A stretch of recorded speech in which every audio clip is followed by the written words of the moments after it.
जो भी आप कहना चाहते हैं।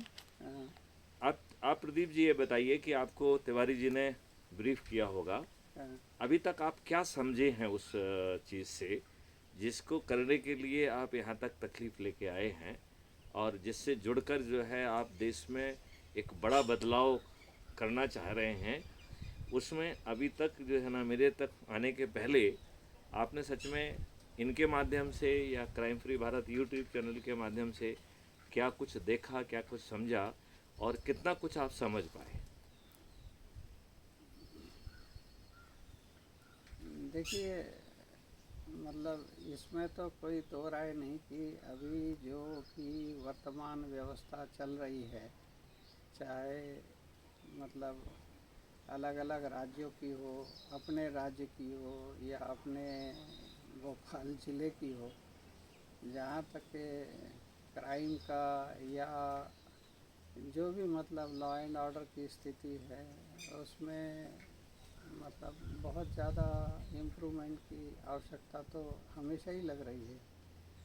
और जिस हिसाब से देखा जाए तो क्राइम तो होते ही होते हैं, साथ में चोरियाँ भी होती हैं, और सोसाइटी के अंदर में जो मतलब जो डिसऑर्डर रहता है, यदि किसी को दिक्कत होती है और शिकायत करने जाए तो शिकायत का न तो निदान होता है और न ही मतलब उसके ऊपर में कोई इफ़ेक्टिव कार्रवाई होती जिससे कि गलत काम करने वाले उनको डिटरेंट जैसा महसूस हो। नहीं, ये तो आप समस्याएं गिना रहे हैं। जी, मैं ये जी, कह रहा हूँ कि तिवारी जी ने, माननीय तिवारी जी ने आपको कुछ ना कुछ ज़रूर ब्रीफ किया होगा। जी। उससे आपने क्या समझा, क्या जाना? क्योंकि आपको कहीं ना कहीं ये विश्वास तो हुआ होगा कि संभवतः यह एक तरीका हो सकता है जिससे कि जिस बदलाव की तरफ आप देख रहे हैं, जिस जिज्ञासा से आप देख रहे हैं, उसे ज़मीन पर उतारने की कोई हल्की सी आशा, होप, आपको कुछ आशा की झलक, मे मैं नॉट बी जो है ना ट्रू, बट आपको उसमें कहीं ना कुछ दिखा होगा जो आपको यहाँ तक खींच के लाया है। तो मैं जानना चाहता हूँ कि आपको कुछ समझने का मौका मिला, कुछ आपने जानने की कोशिश की, क्या आपने crime free Bharat YouTube channel को सब्सक्राइब किया है? क्योंकि उसमें 1200 से भी अधिक वीडियोज़ ऑडियो अवेलेबल हैं जो कि विभिन्न मॉडल्स के ऊपर हैं। यूनिवर्सिटी से जो हमने बातचीत किया है, यूनिवर्सिटी में जो हम प्रोजेक्ट्स कर रहे हैं, उसमें हम लोगों को ब्रीफ कर रहे हैं, या स्मार्ट इंडिया हैकाथॉन कर रहे हैं तो उसमें हम स्टूडेंट और यूनिवर्सिटीज़ को ब्रीफ कर रहे हैं, लीडरशिप टॉक दे रहे हैं। तो बहुत सारी चीज़ें हैं, राइट। और जो मॉडल डेवलप कर रहे हैं कि कैसे क्राइम फ्री भारत होगा और कैसे एक समृद्ध और सही रूप से आज़ाद भारत पैदा होगा। क्योंकि अब तो जो है ऑफलोड, मुझे प्रॉब्लम ये है कि आप आज़ाद भी नहीं हैं। मुझे इस बात की जो है ना बहुत डर है कि अधिकांश लोग ये महसूस ही नहीं कर पा रहे हैं कि वो गुलाम हैं, वो वोट देने वाले गुलाम हैं, और जिनको वो चुन रहे हैं वो उन्हें रिप्रेजेंट नहीं कर रहे हैं। वो पार्टी के जो है ना रिप्रेजेंटेटिव हैं, और वो ना तो पार्लियामेंट के अंदर आपको रिप्रेजेंट कर रहे हैं क्योंकि वहाँ वो पार्टी विप से डरे हुए हैं, और ना ही पार्लियामेंट के बाहर जो है ना वो आपको रिप्रेजेंट कर रहे हैं क्योंकि वहाँ पार्टी डिसिप्लिन से वो डरे हुए हैं। लिहाजा कुल मिला के वो एक डरे हुए प्राणी हैं जो पॉलिटिकल पार्टी को रिप्रेजेंट कर रहे हैं, और जो पॉलिटिकल पार्टियां हैं वो एक बहुत बड़ा षड्यंत्र है। तो पहले तो व्यवस्था एक षड्यंत्र है। एक बात हर किसी को समझना पड़ेगी कि आप कोई आज़ाद वाजाद नहीं हुए हैं। There was a transfer of power, and that too it was conceptualised under an act which was promulgated in British parliament. और ये 17 जुलाई 1947 को प्रोमगलेट किया गया था, जिसका नाम था इंडियन इंडिपेंडेंस एक्ट ऑफ 1947। और 18 जुलाई को इसको क्वीन एलिजाबेथ की जो है वो एसेंट मिली, राइट।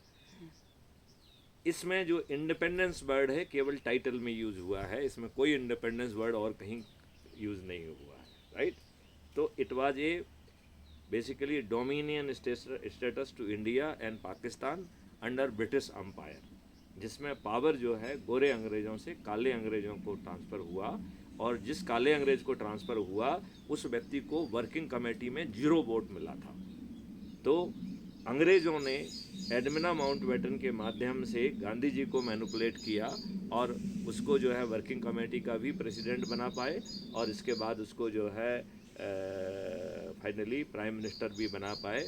और उस प्राइम मिनिस्टर ने जो उपकार उसके ऊपर किया गया उसको भर भर के जो है ना उसने उसकी भरपाई की। पहली बात ये की कि 1947 से 1950 में गवर्नर जनरल ऑफ इंडिया जो है वो लॉर्ड माउंटबेटन रहे, जबकि पाकिस्तान ने ऐसा नहीं किया। राइट, आपके तीनों के तीनों जो है कमांडर्स वो अंग्रेज़ बने रहे।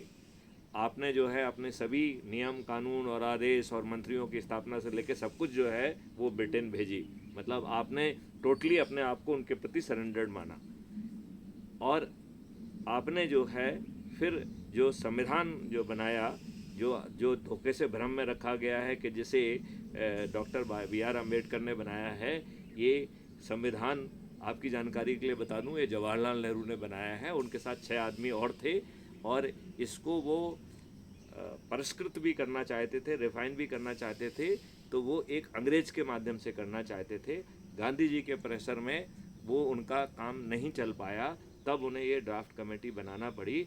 और इस ड्राफ्ट कमेटी में भी, जबकि जो ड्राफ्ट कमेटी के सामने, ड्राफ्ट कमेटी का आपने वो पढ़ा है, इंटरनेट में सब डिटेल अवेलेबल है कि अब फलाना व्यक्ति खड़ा हुआ, उसने ये कहा, इतने डिटेल तक है। जी, जी। तो आप जिस क्लॉज की चर्चा कर रहे हो वो बी.आर. अम्बेडकर के हाथ में वो क्लॉज किसने बना के दिए थे, वो ड्राफ्ट कहाँ से आया था? इसका मतलब है ये draft which was in the hand of draft committee, जिसको 3 साल तक चर्चा करके हमने रिफाइन किया, वो ड्राफ्ट किसी ने बना के दिया था।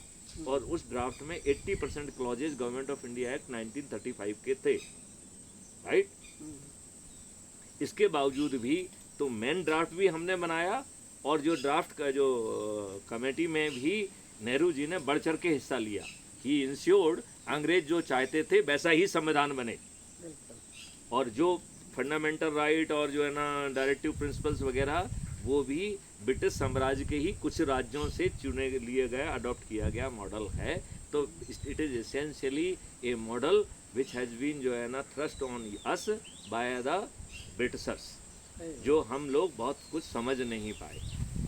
इसके बाद जो है हमारे इस माननीय फर्स्ट प्रधानमंत्री जी ने अंग्रेज़ों के द्वारा जो कानून नियम बनाए गए थे वो भारतीय गुलामों पर शासन करने के लिए बनाए गए थे, उनको एज इट इज़ अडॉप्ट कर लिया।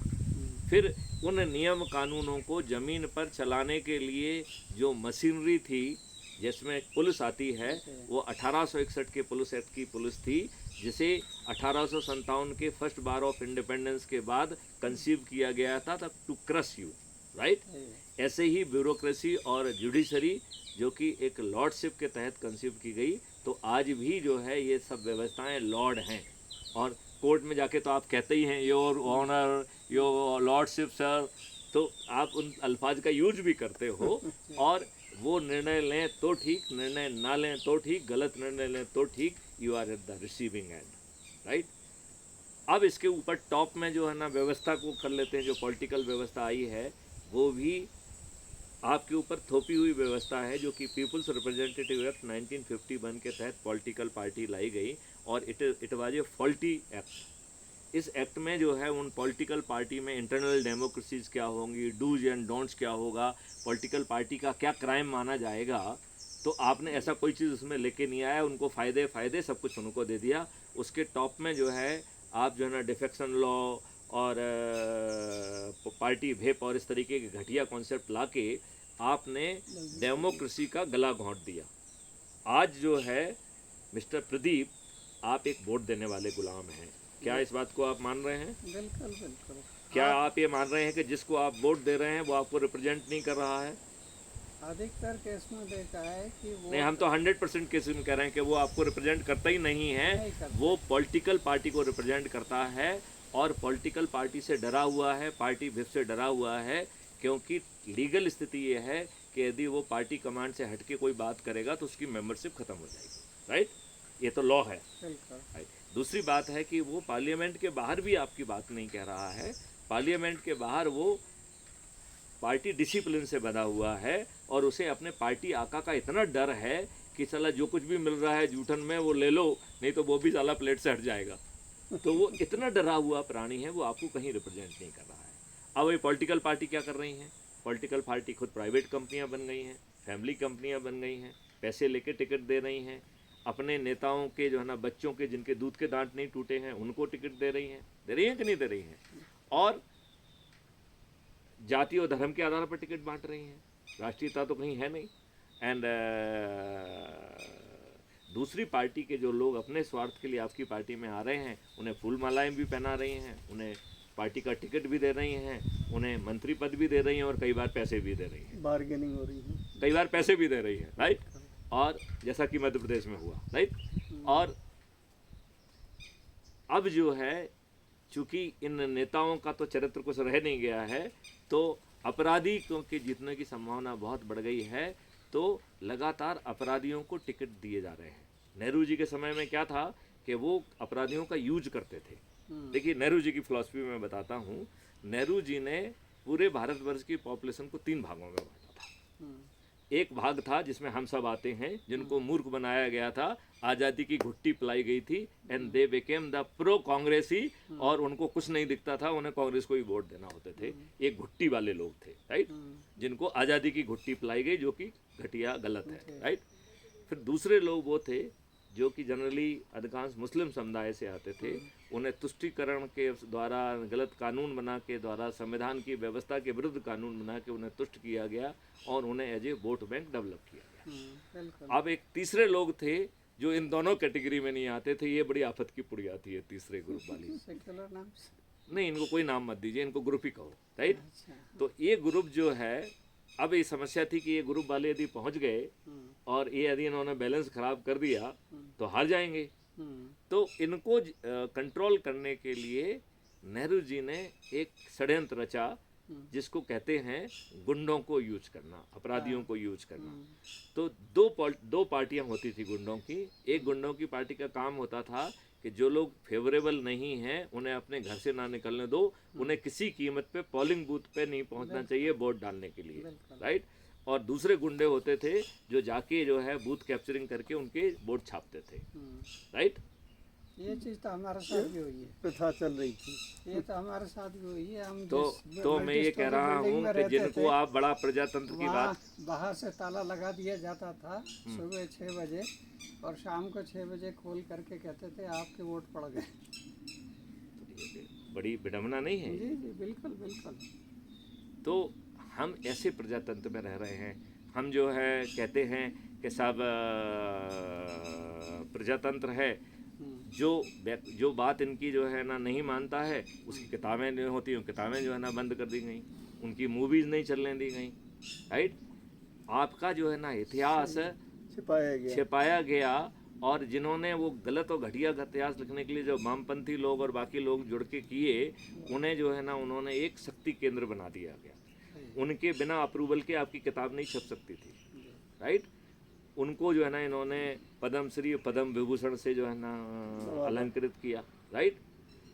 तो कुल मिला के इन्होंने उन लोगों को महिमा मंडित किया, उनके नाम पे रोड के रखे, उनके नाम पे रेलवे स्टेशन के नाम रखे, जिन्होंने भारत पर आक्रमण किया, भारत की अस्मिता के साथ खिलवाड़ किया, भारतीयों का मर्डर किया, भारतीय महिलाओं के साथ बलात्कार किया, भारतीय महिलाओं को जो है 2-2 दीनारों में बेचा, और ऐसा स्तूप भी लगाया, और आपके मंदिरों को तोड़ा, मस्जिदों को तोड़ा। और उन्हीं को जो है अपने जो इतिहास लिखा गया उसके अंदर उनको महिमा मंडित किया गया। ऐसा बताया कि वो महान थे, वो बड़े प्रजापालक थे, उन्होंने जो है बहुत उदारता पूर्वक लोगों के साथ व्यवहार किया। बच्चों को सही हिस्ट्री पता नहीं है प्रेजेंट जनरेशन नहीं, लेकिन हम ये कह रहे हैं कि आज़ादी की घुट्टी तो हमारे पास भी थी। देखिए, मैं आज़ादी का एक दूसरा किस्सा सुनाता हूँ आपको, राइट। लॉर्ड एटली जो 1947 में ही was the prime minister of the Britain, right, Clement Attlee, हाँ।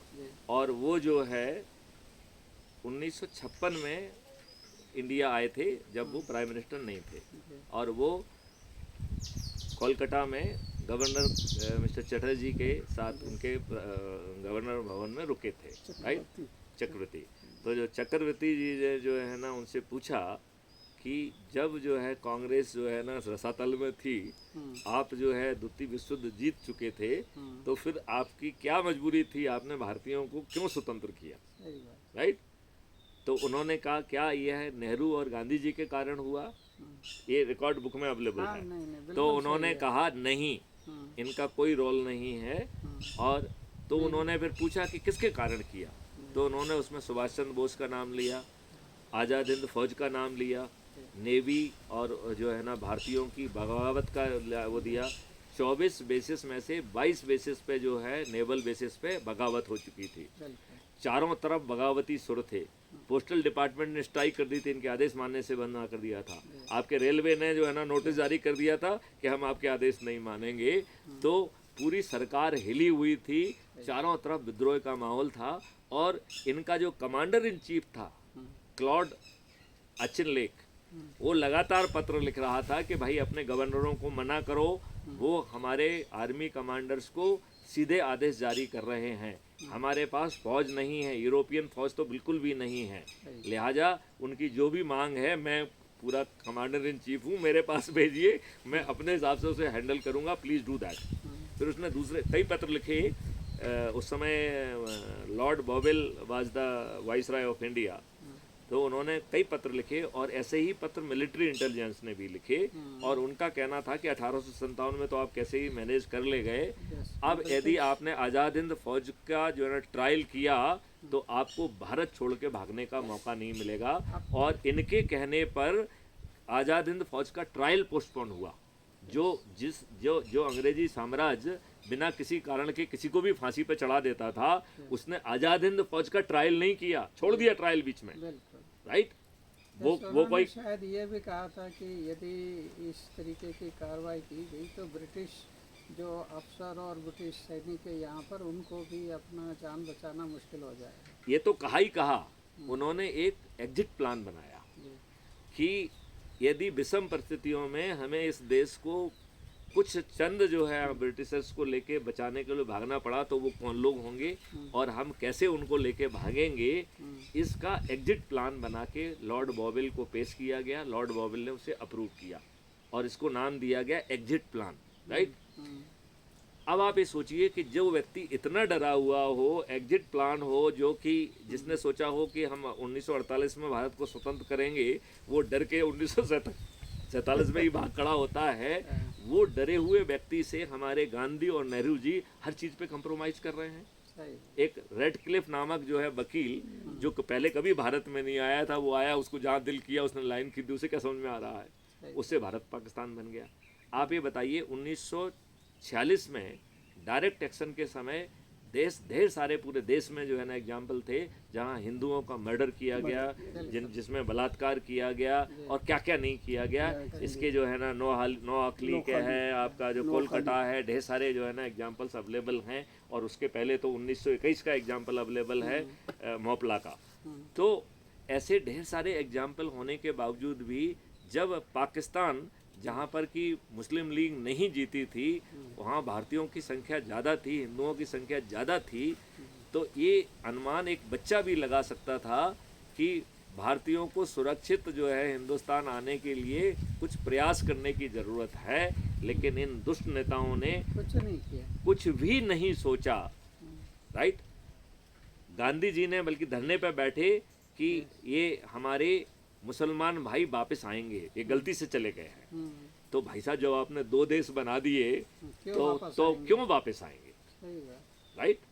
तो कुल मिला के यदि हम इस उसको देखें कि हम एक तरफ डरे हुए हैं, हम हर बात मान रहे हैं, हम उनके जो है ना हिसाब से संविधान बना रहे हैं, हम उनके सभी कानून को बना दे रहे हैं, हम उनका लॉर्डशिप का वो ले रहे हैं। स्वतंत्रता नहीं, ये उनको लगा ये टेस्टेड सिस्टम है। हम इन 3 कैटेगरीज में लोगों को मूर्ख बनाकर जो है प्रधानमंत्री बने रहेंगे, हमारे बच्चे भी प्रधानमंत्री बने रहेंगे, जो लार्जली इस देश ने सिद्ध भी किया।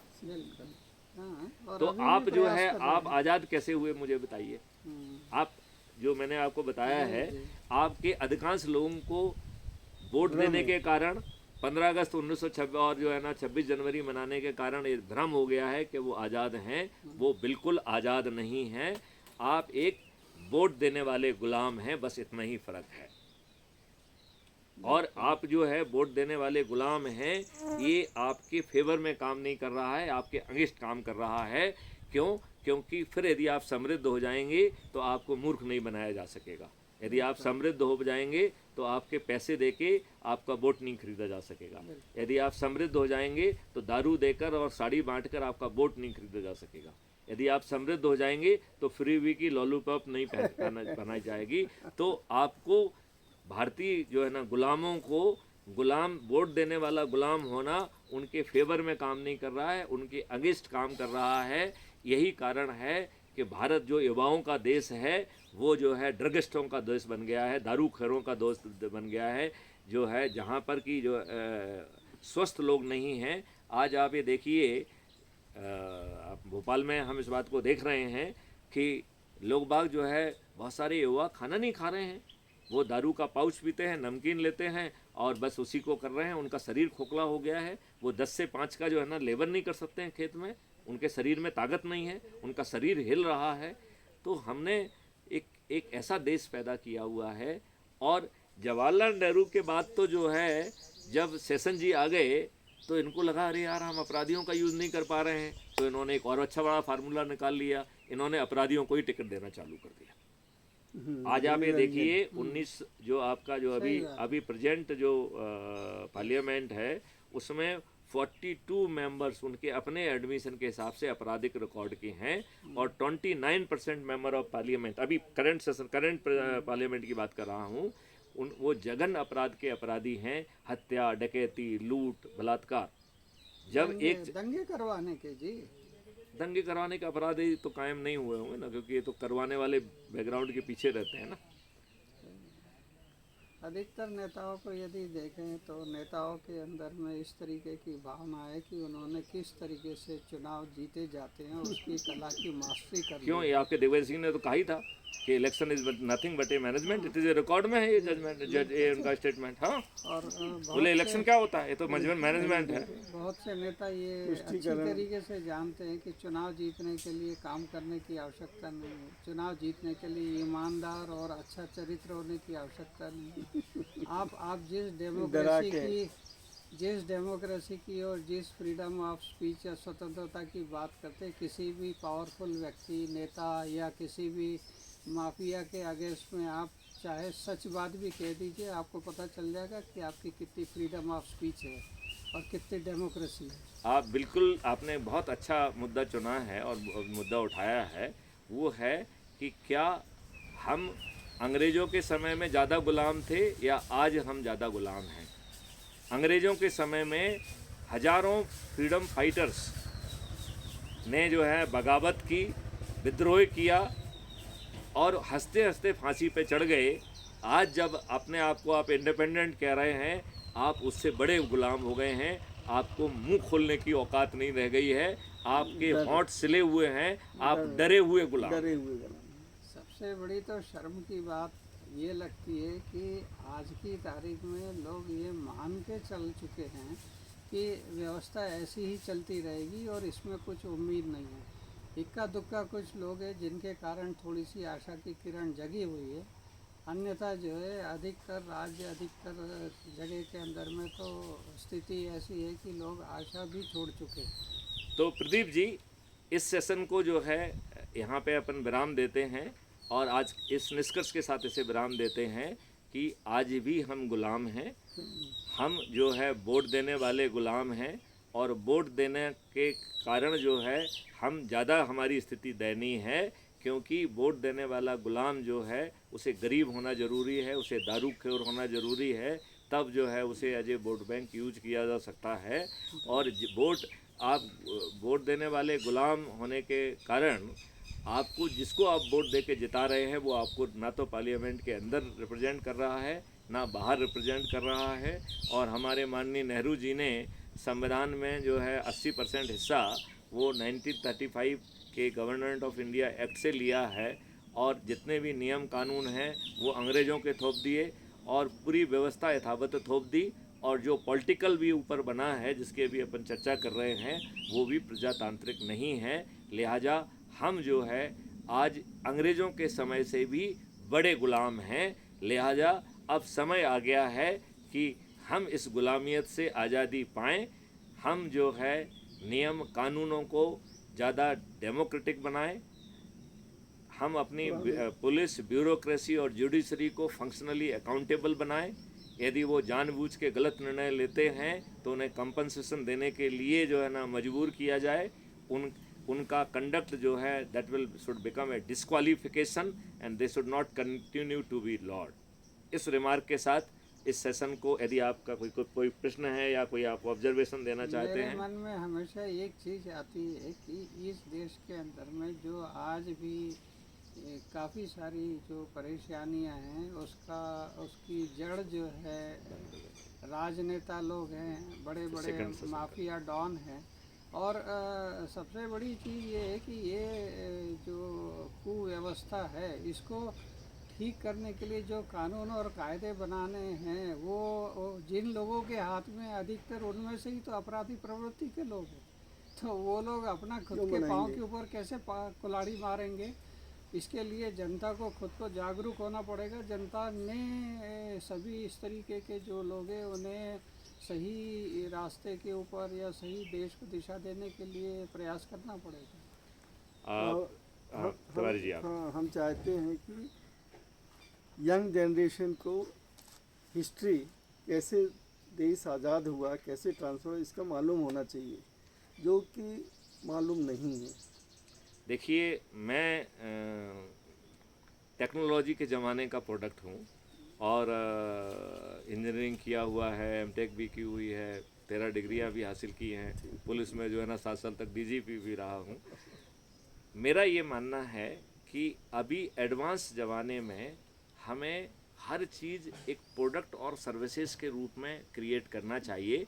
अवेयरनेस कर लीजिए, सब कर लीजिए, but we have to create options to deliver result. यदि आप जो है सिर्फ अवेयरनेस क्रिएट करेंगे और इससे यदि आप हकीकत से वाकिफ़ हो जाएंगे तो आप ज़्यादा फ्रस्ट्रेटेड फील करेंगे, आपका जो है डिप्रेशन बढ़ जाएगा, इससे फ़ायदा नहीं निकलेगा। लेकिन यदि हम एक फुल कॉन्सेप्ट पैदा करेंगे तो हम जो है परिस्थितियों को बदल पाएंगे। बिल्कुल, बहुत ज़रूरी है। तो आपने जो है, मैंने कहा था कि हम आज़ाद नहीं हैं, हम वोट देने वाले गुलाम हैं। फिर कहा गया कि जो वोट देने वाले गुलाम जो है अच्छी चीज़ नहीं है, बुरी चीज़ है। फिर तीसरी बात कहा कि हमको रिप्रेजेंट नहीं करते हैं। फिर चौथा कहा कि साहब जो है ना ये गवर्नमेंट प्रत्याशियों को टिकट देते हैं, अपराधियों को टिकट देते हैं। और फाइनली आपने उससे बड़ी बात भी कह दी है कि जो ये लोग हैं इनकी वर्तमान व्यवस्था को यथास्थिति मेंटेन करना इनका स्वार्थ और मजबूरी दोनों बन गया है, क्योंकि वो स्वयं अपराधी हैं, उनकी पैदाइश उसी माहौल में हुई है।